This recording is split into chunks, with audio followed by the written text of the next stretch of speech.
So today we're going to learn how to use ExPASy and the software available through this portal in order to compare our mystery amino acid sequence with the amino acid sequence that we collected last week.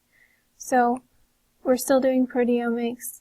We're going to go straight here and we're going to click through to this UniProt KB website where there are many tools for studying different proteins and peptides. We are going to go straight over here to Align, which is a tool for aligning two or more protein sequences. Now, the first thing that we need to do is we need to retrieve the amino acid sequence that we collected last week. So I'm just going to get that from here, and I'll paste that in. Now this is in the wrong format. For this program to work correctly, we also have to give it a header. So I am going to call this KRAS human, and then we need a second gene to compare it to.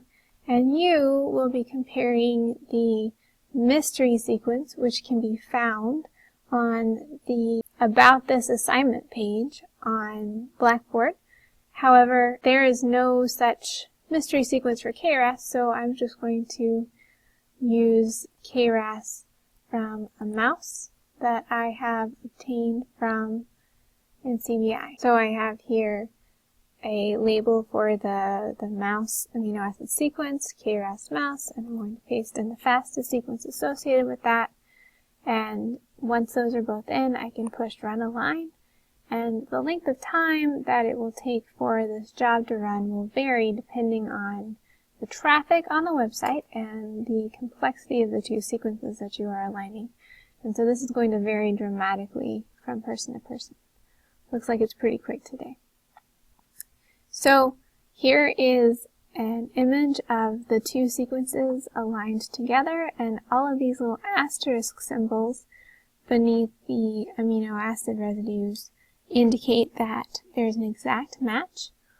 As you continue down, you'll see that there are these semicolons and periods, and these indicate there are either major or minor changes in the amino acid sequence. The major ones are going to have a more significant effect in protein shape and function, while the more minor ones indicated by these periods may not have as large of an effect, depending on the location. We can also scroll down here and we can see the percent identity between these genes.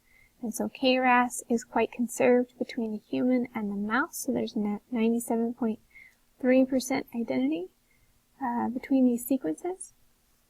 And this number is what you're going to copy and paste into the percent identity cell on your Classroom Wiki project.